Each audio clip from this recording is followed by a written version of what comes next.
దేవుని యొక్క నామానికి మహిమ ప్రభావములు కలుగునుగాక. గడిచిన దినములంతా కూడా ప్రభు తన కృపలో మనందరినీ కూడా క్షేమకరముగా కాపాడి మరి యొక్క పునరుద్ధరణము దినము నాటికి వాక్యమును ధ్యానం చేయుటకు ప్రభు మనకు సహాయం అనుగ్రహించి ఉంటున్నాడు. ఈ యొక్క డిసెంబర్ మాసము 15వ తారీఖు 2024వ సంవత్సరం నాడు మనము ధ్యానము చేయనున్నటువంటి అంశము పాప బంధకముల నుండి విడుదల అనేటువంటి అంశము మనము చూస్తుంటున్నాము. ప్రార్థనా పూర్వకముగా వాక్యమును మనము ధ్యానం చేద్దాము.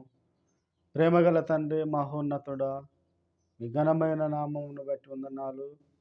గడిచిన దినములంతా మీ కృపలో మమ్మను కాపాడి ఈ ఆదివారమునకు గాను మేము వాక్యమును ధ్యానం చేయడం మీరు కృప చూపుతున్నారు. అందరిని బట్టి వందనాలు అయా. నీకే స్తోత్రములు అయా. ఈ యొక్క వాక్యములలో నుంచి మీరే మాతో మాట్లాడి మమ్మల్ని బలపరిచి నీకు మహిమకరముగా మేము జీవించట కృప చూపమని యేసు నామమున ప్రార్థిస్తున్నాము తండ్రి, ఆమేన్. మంచిది. ప్రియమైనటువంటి దేవుని సంగమా, దేవుని బిడ్డలారా, మనము చూసినట్లయితే దక్షిణ ఇండియా సంఘం వారు మనము ఈ యొక్క ఆదివారము ధ్యానం చేయడానికి ఇచ్చినటువంటి అంశము పాప బంధకముల నుండి విడుదల అనేటువంటి అంశం మనం చూస్తూ ఉంటున్నాము. గమనించినట్లయితే మనము ఈ యొక్క క్రిస్మస్ సీజన్లో కూడా మనము ఉండి ఉంటున్నాము. ఈ యొక్క పాప బంధకముల నుండి విడుదల అని మనము ఆలోచించినప్పుడు చూస్తే ఆది కాండములోనే మొదట మనము చూసినప్పుడు దేవుడు వారికి ఆజ్ఞాపించినది, ఆ యొక్క ఆజ్ఞను మేరీ ఆ యొక్క ఫలము తినడం ద్వారా అందరూ కూడా పాపములో పడిపోయారని చెప్పి మనం చూస్తూ ఉంటున్నాము. ఆజ్ఞాతిక్రమమే పాపము అని కూడా మనము 1 యోహాను 3:4 మనం చూడవచ్చు. అంటే ఆజ్ఞను మీరి చేయడము, అది దేవుని దృష్టిలో మనము చూస్తూ ఉంటున్నాం పాపము కింద అని చెప్పి. ఈ యొక్క మానవులు పాపపు బంధకములలో చిక్కుబడిపోయి వారు రక్షణను కోల్పోయి ప్రభువుకు దూరముగా ఉండినటువంటి దినములు మనము చూస్తూ ఉంటున్నాము. అందుకనే ప్రభు అయిన యేసుక్రీస్తు వారు మానవాళి పాపము నిమిత్తము ఈ యొక్క భూమి మీదికి వచ్చినటువంటి సందర్భం మనము చూడవచ్చు. మానవాళి పాపము నిమిత్తము భూలోకానికి వచ్చి మానవుల పాపము నిమిత్తము తాను మన కొరకు పాపమెరుగని ఆయన పాపముగా చేయబడి మరణానికి అప్పగించబడి మరలా 3వ దినమున పునరుద్ధరణము చెంది మన యొక్క పాపములన్నీ కూడా కొట్టివేసి మనకు రక్షణను అనుగ్రహించినటువంటి వాడుగా ఉంటున్నాడు. అంటే మానవులు పాపములో ఉండి రక్షణ అనేది లేక వారు దేవునికి దూరస్తులుగా ఉన్నటువంటి దినాలలో 2024 సంవత్సరముల క్రితము ప్రభు తండ్రి మానవులను ప్రేమించి తన అద్వితీయ కుమారుని ఈ యొక్క లోకానికి పంపించినటువంటి సందర్భం మనము చూస్తూ ఉన్నాం. మానవులు పాపములలో ఈ యొక్క బంధకాలలో నుంచి విడుదల పొందాలని చెప్పి ప్రభువారు పంపినటువంటి ప్రభువారి లోకానికి వచ్చినటువంటి విధానం మనం చూస్తూ ఉన్నాం. ఇంకా మనం ఈ యొక్క అంశము కూడా చూసినట్లయితే ఇంకనూ కూడా పాపపు బంధకములలో ఈ దినాలలో చూసినట్లయితే అనేకులు కూడా పాపపు బంధకములలో చిక్కుబడి ఉంటున్నారు. బానిసలుగా ఉంటున్నారు. బానిసలుగా ఉండి వారి యొక్క జీవితాలను చిన్నాభిన్నము చేసుకునేటువంటి వారుగా ఉంటున్నారు. యవ్వనస్తులను చూసినట్లయితే వారు ప్రభు మహిమ నిమిత్తము కాక లోకాశలలో పడిపోయి మద్యాలకు, గంజాయికి లేదా సిగరెట్స్, స్మోకింగ్ వగేరా, అంటే ఇంకా చాలా చాలా జూదము లేదంటే బెట్టింగ్స్, అంటే ఇటువంటి వాటికి వారు బానిసలుగా ఉండి పాపపు బంధకములలో చిక్కుబడి ఉంటున్నారు. ఈ యొక్క పాపపు బంధకముల నుంచి విడుదల అనేటువంటి అంశము మనము చూస్తూ ఉంటున్నాం. గమనించినట్లయితే ప్రియులారా, మనము చదివినటువంటి లేఖన భాగములలో నిర్గమాకాండము 14వ అధ్యాయము మొదటి 14 వచనములు, పౌలు గారు రోమీలకు రాసిన పత్రిక 8వ అధ్యాయము 1-11 వచనములు, పరిశుద్ధ యోహాను సువార్త 8వ అధ్యాయము 31 నుంచి 38 వరకు మనం చదువుకొని ఉంటున్నాము. ఈ యొక్క నిర్గమాకాండము మనము చదివినటువంటి ఈ యొక్క భాగంలో చూసినట్లయితే ప్రియులారా, వీరు ఇశ్రాయేలీయులు ఐగుప్తు బానిసత్వములో నుండి విడిపింపబడి వారిని మోషే ద్వారా దేవుడు నడిపిస్తూ ఉన్నాడు. ఇశ్రాయేలీయులను బానిసత్వ బంధకముల నుండి విడిపించడము, విడుదల కలగ చేయడం గురించి మనం చూస్తూ ఉన్నాము. ఆ యొక్క బానిసత్వపు సంఖ్యలు తెంపివేయబడినటువంటి విధానం మనము చూస్తూ ఉన్నాం. ప్రభు దేవుడు మోషేను ఎన్నుకొని మోషే ద్వారా అనేకులు ఆ యొక్క ఇశ్రాయేలు ప్రజలను, తన సొత్తుగా ఉన్నటువంటి ప్రజలను దేవుడు బానిసత్వపు కట్లు తెంపి నడిపిస్తూ ఉంటున్నాడు. వారి యొక్క మార్గములలో ఇక్కడ మనము చూసినట్లయితే ప్రాముఖ్యముగా దేవుడు ఆ యొక్క ఐగుప్తీయులను నాశనం చేయడము, ఆ విధముగానే వారి ద్వారా దేవుడు మహిమను తెచ్చుకోవడము, తనను మహిమపరచుకోవడము ఈ యొక్క ఇశ్రాయేలీయుల ముందట మనము చూస్తూ ఉంటున్నాం. దాని నిమిత్తము వీరు వచ్చేటువంటి సమయంలో ఎర్ర సముద్రము యొద్దకు వచ్చినప్పుడు ముందట చూస్తే సముద్రం ఉన్నది, వెనకాల ఫరో సైన్యం ఉన్నది. దేవుడు ఆ యొక్క ఫరో రాజు యొక్క హృదయమును కఠినపరిచి వారిని మరలా వీరి మీదకి పంపించినటువంటి విధానం మనం చూస్తాం.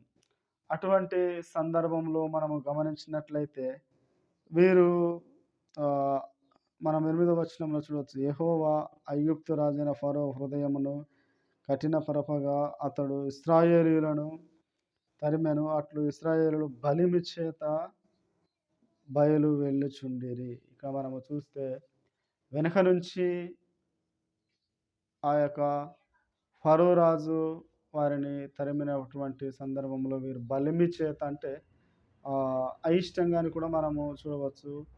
వీరు బానిసత్వానికి ఆ యొక్క అలవాటు పడిపోయినటువంటి వారుగా ఉంటున్నారు. స్వేచ్ఛా జీవితమును వీరు కోల్పోయి ఆ యొక్క బానిసత్వములో ఉండి అదే వారికి ఇష్టపూర్వకముగా ఉన్నదని కూడా మనము అక్కడ అర్థం చేసుకోవచ్చు. అందుకనే అక్కడ తరుముతా ఉంటే ఇక్కడ చూసినట్లయితే వీరు ఏమని అంటూ ఉంటారంటే, ఐగుప్తీయులో సమాధులు లేవని నీవు మమ్మలను ఈ యొక్క అరణ్యంలోనికి తీసుకొచ్చి ఉంటున్నావా? మేము ముందే చెప్పాము కదా, మేము అక్కడనే వారికి దాసులముగా ఉందుమని. మనం చూద్దాం 12వ వచనము. అంతటా వారు మోషేతో, ఐగుప్తులో సమాధులు లేవని ఈ అరణ్యములో చచ్చుటకు మమ్మను రప్పించితివా? మమ్మను ఐగుప్తు నుండి బయటికి రప్పించి మమ్మను ఇట్లు చేయనేలా?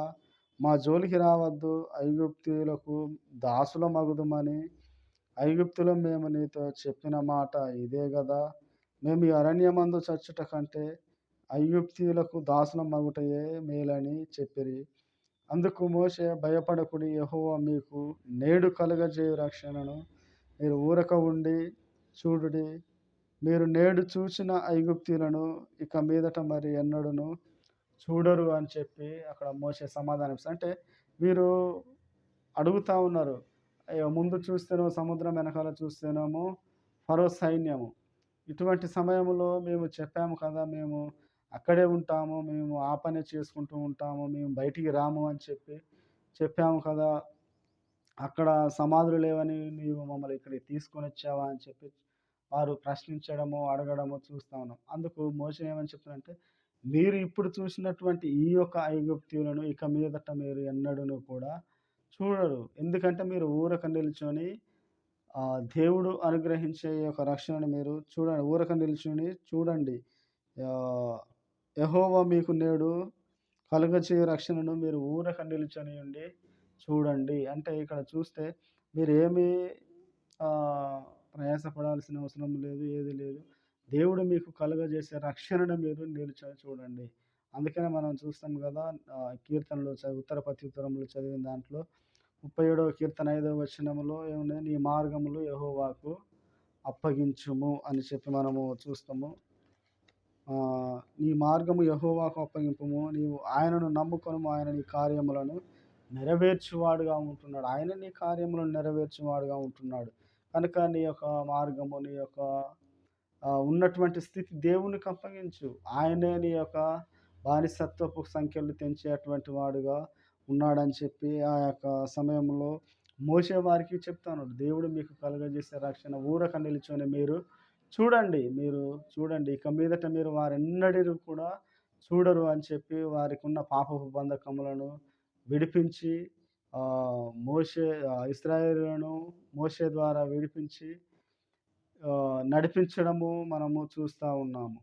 మీరు దేవునిని మీరు ఎక్కడంటే స్వతంత్రులుగా మీరు ఉండాలని మీకు బానిసత్వపు కంట్లను తెంపి నడిపించినటువంటి వాడుగా దేవుడు మోషే ద్వారా అని చెప్పి మనం చూస్తూ ఉంటున్నాం.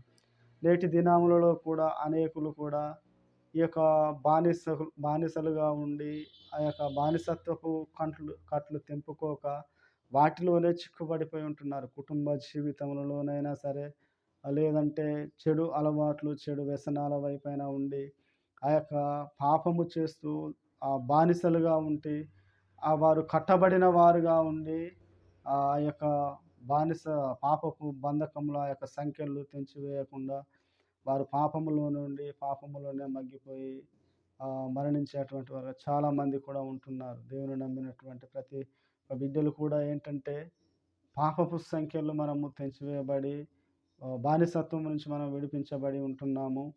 కాబట్టి మరలా వెనుతిరిగి చూడకూడదని చెప్పి ప్రభు జ్ఞాపకం చేస్తూ ఉంటున్నాడు. వీరు సమాధానం చెప్పి మేము అక్కడే ఉందము కదా,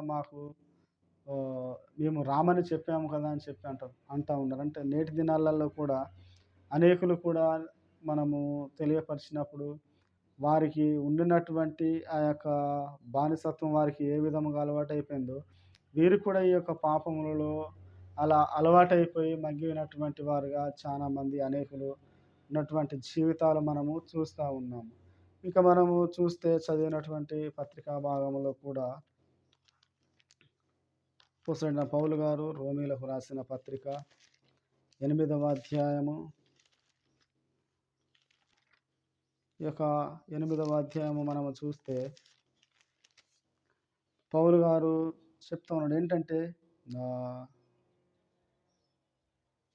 5వ వచనం మనము చూస్తే శరీరానుసారులు వీరు మనం చూస్తే నిర్గమకాండంలో బానిసత్వపు సంఖ్యలు తెంపివేయబడి వారికి స్వాతంత్రమును అనుగ్రహించినటువంటి విధానం మనం చూస్తూ ఉంటున్నాము. వారు ఇక్కడ చూస్తే పాపపు సంఖ్యలు పాపపు బంధకములు తెంపివేయబడినటువంటి విధానం మనం చూస్తాం. శరీరానుసారులు శరీర విషయముల మీద మనసునుంతురు, ఆత్మానుసారులు ఆత్మ విషయముల మీద మనసునుంతురు. శరీరానుసారమైన మనసు మరణము, ఆత్మానుసారమైన మనసు జీవమును సముదాయమునై ఉన్నది అని ఇక్కడ మనం చెప్పవచ్చు. శరీరానుసారమైనటువంటి మనసు ఏంటంటే అది మరణమునకే అప్పగింపబడదు. శరీరానుసారమైనటువంటి మనసు అంటే నీ యొక్క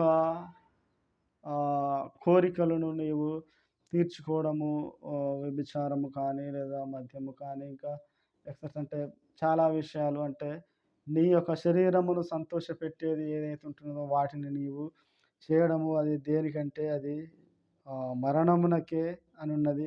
ఆత్మానుసారమైన మనసు జీవమునకు సముదాయమై ఉన్నది. ఏలయనగా శరీరానుసారమైన మనసు దేవునికి విరోధమై ఉన్నది. శరీరానుసారమైనటువంటి మనసు ఏంటంటే దేవునికి విరోధమై ఉన్నది. అది ఇంకా అర్థం కావడం కొరకు నేను చెప్తాను ఏంటంటే ఎవరైనా పురుషుడు ఒక స్త్రీని చూసినప్పుడు ఆమె మీద కోరిక, లేదంటే ఒక స్త్రీ పురుషుడిని చూసినప్పుడు తన మీద కోరికలు కలగడము, లేదంటే మద్యము త్రాగడము, అంటే ఇటువంటి ఇవి శరీరానుసారమైనటువంటి మనసు. వీరి యొక్క కోరికలను వీరి యొక్క ఆలోచనలను తీర్చుకోవడం కొరకు ఇష్టపడేటువంటి వారు. అది దేవునికి విరోధమైనది. అది దేవుని ధర్మశాస్త్రమునకు లోబడదు.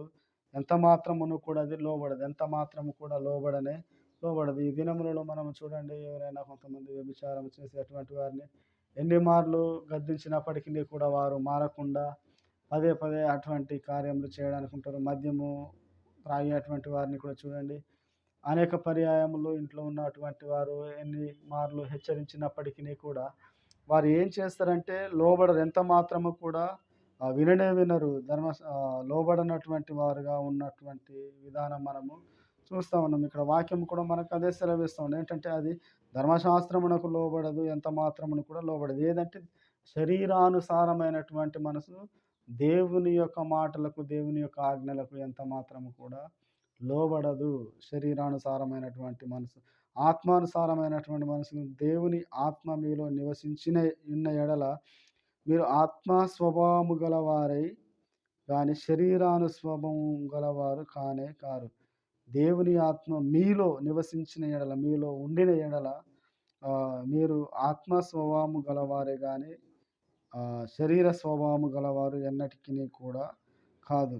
అంటే దేవుని యొక్క ఆత్మ మనలో పనిచేస్తూ మనము దేవుని క్రియలు చేయడానికి ఇష్టపడినప్పుడు అది ఏంటంటే ఆత్మానుసారమైనటువంటి మనసే కానీ శరీరానుసారమైనటువంటి మనసు కాదు. దేవుని యొక్క ఆత్మ మీలో నివసించినప్పుడు మీరు పాపం చేయడానికి ఎంత మాత్రం కూడా ఇష్టపడరు కదా!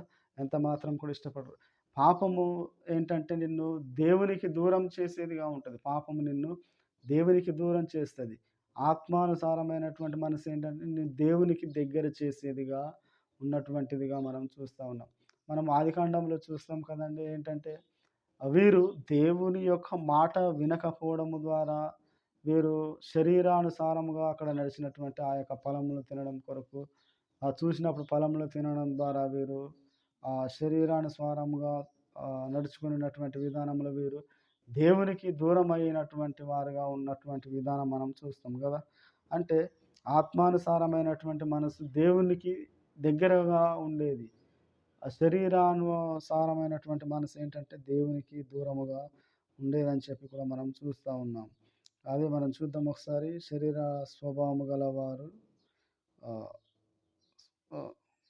దేవుని ఆత్మ మీలో నివసించి ఉన్న ఎడల మీరు ఆత్మ స్వభావము గలవారే కానీ దేవుని కానీ శరీర స్వభావము గలవారు వారు ఎవడైనను క్రీస్తు ఆత్మ లేనివాడైతే వాడాయన వాడు కాడు. ఎవడైనను 9వ వచనంలో కంటిన్యూ. ఎవడైనను క్రీస్తు ఆత్మ లేనివాడైతే వాడాయన వాడు ఎన్నటికీ కూడా కాడు అని చెప్పి ఇక్కడ పౌలు గారు ఈ యొక్క రోమీలకు ఈ యొక్క రాసినటువంటి పత్రికలో తెలియపరుస్తూ ఉంటున్నాడు. అంటే మీరు ఆత్మానుసారమైనటువంటి మనసు కావాలి. శరీరానుసారమైనటువంటి మనసు దేవునికి నిన్ను దూరము చేసేదిగానే ఉంటుంది. ఏమి త్రిందుమా, ఏమి తాగుదుమా, ఏమి సంపాదించుకుందామా అంటే వీటివైపే సారమైనటువంటి మనసు ఉండేదిగా ఉంటుంది. కానీ ఆత్మానుసారమైనటువంటి మనసు అలా ఎంత మాత్రం కూడా. ఇంకా మీరు క్రీస్తు యొక్క ఏంటట 9వ వచనంలో కంటిన్యూ చూద్దాము. ఎవడైనను 9వ వచనం మొదటి నుంచి చూద్దాం. దేవుని ఆత్మ మీరు నివసించి ఉన్న ఎడల మీరు ఆత్మస్వభావము గలవారే కానీ శరీర స్వభావము వారు కారు. ఎవడైనను క్రీస్తు ఆత్మ లేనివాడైతే వాడాయన వాడు కాడు. క్రీస్తు మీలో ఉన్న ఎడల మీ శరీరము పాపం విషయమై మృతమైనదిగా ఉంటుంది. క్రీస్తు మీలో ఉంటే మీరు పాపం అన్నటికీ కూడా చేయరు. క్రీస్తు యొక్క ఆత్మ మీలో ఉంటే మీరు పాపం చేసేటువంటి వారుగా ఉండరు అని చెప్పి పౌలు గారు జ్ఞాపకం చేస్తున్నాడు. పౌలు వారి యొక్క మాటలు రోమీలకు రాసి తెలియపరుస్తూ ఉంటున్నాడు. క్రీస్తు యొక్క ఆత్మ మీరు అటువంటి స్వభావము మీరు కలిగి లేకపోతే ఆయన వారు కారు అని చెప్పి చెప్తున్నాడు పౌలు గారు. అంటే క్రీస్తు యొక్క ఆత్మ ఏంటంటే అనేకులను ప్రేమించడం కొరకు ప్రభు వారు ఇష్టపడతారు. ఎంతటి పాపినైనా ప్రభు క్షమించడానికి ఇష్టపడతాడు. ఇంకా చూస్తే మనం ఒక సందర్భం చూస్తాము కదా, ఏంటంటే అనేకులు వచ్చి ఒక వ్యభిచారి మీద రాళ్ళు వేసినప్పుడు నేను కూడా వేనని అక్కడ ఆమెను క్షమించినటువంటి సందర్భం మనం. అంటే ఎవరినైనా క్షమించేటువంటి స్వభావము గలవారుగా ఉండాలి, ప్రేమించే స్వభావం ఉండాలి. ఆయన కుష్ఠరోగిని సైతము ముట్టుకొని ఉంటున్నాడు. ఇంకా చెప్పుకుంటూ పోతే ప్రభువారు చేసినటువంటి కార్యములు చాలా గొప్పవి. అంటే మీరు అటువంటి ఆత్మానుసారమైనటువంటి మనసు గలవారై ఉండాలి. ఎవడైనా క్రీస్తు ఆత్మ లేనివాడు అయితే అలాంటి వాడు కాని ఎడల వాడైన వాడు కాడు. మీలో క్రీస్తు ఉన్న ఎడల మీ శరీరము పాప విషయమై మృతమైనదంటే అది పాప విషయమై మీ యొక్క రక్షణలోనే అది మృతి పొందినదిగా ఉన్నది గానీ, మీ ఆత్మ విషయమై జీవము కలిగి ఉన్నది. మీ యొక్క ఆత్మ విషయమై అది జీవము కలిగి ఉన్నది. మృతులలో నుండి యేసును లేపిన వాని ఆత్మ మీలో నివసించిన ఎడల మృతులలో నుండి క్రీస్తు యేసును లేపినవాడు చావునకు లోనైన మీ శరీరములను కూడా మీలో నివసించున్న తన ఆత్మ ద్వారా జీవింపజేయును. మీ యొక్క శరీరము పాపమునకు లోబడి మరణానికి సిద్ధముగా ఉన్నప్పుడు క్రీస్తు యొక్క ఆత్మ మీలో ఉంటే మీరు రక్షణలో ముందుకు కొనసాగేటువంటి వారుగా ఉంటారు. ఆయన యొక్క ఆత్మ ద్వారా మీరు జీవించేటువంటి వారుగా ఉంటారని చెప్పి ప్రభు జ్ఞాపకం చేస్తున్నారు. శరీర స్వభావం విడిచి ఆత్మ స్వభావము గలవారుగా మీరు ఉండాలి. అలా ఉండినప్పుడు మొదటి వచనంలో మనం చూస్తాం ఏంటంటే, కాబట్టి ఇప్పుడు క్రీస్తు యేసునందున్న వారికి ఏ శిక్షా విధి కూడా లేదు. దేవుని యొక్క ఆత్మ స్వభావము కలిగి ఆయన చెప్పేటువంటి మాటలు మనము శ్రద్ధగా విని శరీర స్వభావం విడిచి ఆత్మ స్వభావం కలిగి నడుచుకున్నప్పుడు ఏంటంటే క్రీస్తు యేసునందున్న వారికి ఏ శిక్షా విధియు లేదు. ఎందుకంటే క్రీస్తు యేసునందు జీవమునిచ్చు ఆత్మ యొక్క నియమము పాప మరణముల నుండి నన్ను విడిపించను. ఎట్లనగా ధర్మశాస్త్రము దేనిని చేయజాలకపోయానో దానిని దేవుడు చేశాను. నువ్వు ఆయన యొక్క మాటలు విని ధర్మశాస్త్రం ఏదైతే చేయాలి, ధర్మశాస్త్రం ద్వారా ఎవరికి కూడా రక్షణ లేదు. రక్షణ కలగనటువంటి సందర్భంలో దేవుడు వచ్చి ఆ యొక్క పాపపు బంధకములను తెంపివేసి ఆయనే ద్వారా మనకు రక్షణ కలుగుతుంది. ఇక్కడ మనం అదే చూస్తాము సువార్త పాఠంలో. పరిశుద్ధ యోహాను సువార్త 8వ అధ్యాయంలో మనం చూస్తాం. వారు యూదులు, మేము అబ్రహాము సంతానము, మాకు స్వాతంత్రము కలదు, మేము తండ్రికి మాత్రమే పిల్లలము అని చెప్పి అక్కడ వారు మాట్లాడినటువంటి సందర్భం మనము చూస్తాము. ఇక్కడ మనం చూద్దాం. 31వ వచనం నుంచి 38 వరకు మనం చదువుకున్నాం. కాబట్టి యేసు తనను నమ్మిన యూదులతో, మీరు నా వాక్యమందు నిలిచిన వారైతే నిజముగా నాకు శిష్యులై ఉండి సత్యమును గ్రహించెదరు. అప్పుడు సత్యము మిమ్మును స్వతంత్రులుగా చేయనని ప్రభువారు తన దగ్గర ఉండినటువంటి తనను నమ్మినటువంటి యూదులతో ప్రభువారు చెప్తున్నాడు. అప్పుడు వారేమంటున్నారంటే, మేము అబ్రహాము సంతానము, మేము ఎన్నడూను ఎవరికి దాసులమై ఉండలేదు, మీరు స్వతంత్రులుగా చేయబడదురని మీరెలా చెప్పుచున్నారని ఆయనతో ప్రభువారితో వీరు తనను నమ్మినటువంటి యూదులు చెప్తా ఉన్నాడు. అప్పుడు అందుకు యేసు ఏమని చెప్తున్నాడంటే, యేసు పాపము చేయ ప్రతివాడు పాపమునకు దాసుడనే మీతో నిశ్చయముగా చెప్తున్నాను. ప్రభు పాపము ఎవరైతే చేస్తారో ఆ పాపానికి దాసుడు అని మీతో నిశ్చయముగా చెప్తున్నాడు. మీ యొక్క దాస్యము, మీ యొక్క పాప బంధకములను తెంపివేయడానికి ప్రభువారు వచ్చాడని చెప్పి కూడా మనం ఈ యొక్క వచనం ద్వారా జ్ఞాపకం చేసుకోవచ్చు. దాసుడు ఎల్లప్పుడూ ఇంటిలో నివాసము చేయడు, కుమారుడు ఎల్లప్పుడూ నివాసము చేయువాడుగా ఉంటున్నాడు. కుమారుడు మిమ్మును స్వతంత్రులుగా చేసిన ఎడల మీరు నిజముగా స్వతంత్రులై ఉందురు. మీరు అబ్రహాము సంతానమని నాకు తెలియను, అయినను మీలో వాక్యమునకు చోటు లేదు కనుక నన్ను చంపజూచున్నారు. మీరు అబ్రహాము పిల్లలే కనుక మీలో వాక్యమునకు చోటు లేదు, అందుకే మీరు నన్ను చంపజూచున్నారని చెప్పి ప్రభువారు అక్కడ ఉండినటువంటి యూదులతో సంభాషించినటువంటి విధానం మనము చూస్తాము. నేను నా తండ్రి యొద్ద చూసిన సంగతులే బోధించున్నాను, ఆ ప్రకారం మీరు నన్ను మీ తండ్రి యొద్ద వినిన వాటినే జరిగించున్నారని మీతో చెప్తున్నాను. అందుకు వారు మా తండ్రి అబ్రహాం అనేది. యేసు, మీరు అబ్రహాం పిల్లలైతే ఆయన చేసిన క్రియలను చేతురు, దేవుని వలన వినిన సత్యమును మీతో చెప్పిన వాడైన నన్ను మీరిప్పుడు చంపవెదుకుచున్నారు. అబ్రహాము అట్లు చేయలేదు, అబ్రహాం అటువంటి వాడు కాదు, అలా చేయలేదు. ఆయన నమ్మి ఉన్నాడు అని చెప్పి కూడా ఇక్కడ ప్రభువారు చెప్తా ఉన్నాడు. మీరు మీ తండ్రి క్రియలే చేయుచున్నారని మీతో చెప్తున్నాను. అందుకు వారు, మేము వ్యభిచారుల వలన పుట్టిన వారము కాము, దేవుడు ఒక్కడే మాకు తండ్రి అని చెప్పగా యేసు వారితో ఇట్లనను, దేవుడు మీ తండ్రి అయిన మీరు నన్ను ప్రేమింతురు. నేను దేవుని యొద్ద నుండి బయలుదేరి వచ్చి ఉన్నానని, నా అంతటా నేను వచ్చి ఉండలేదని ఆయన నన్ను పంపాను అని చెప్పి ప్రభువారు అక్కడ ఉన్నటువంటి యూదులతో మాట్లాడి చెప్తా ఉంటున్నాడు.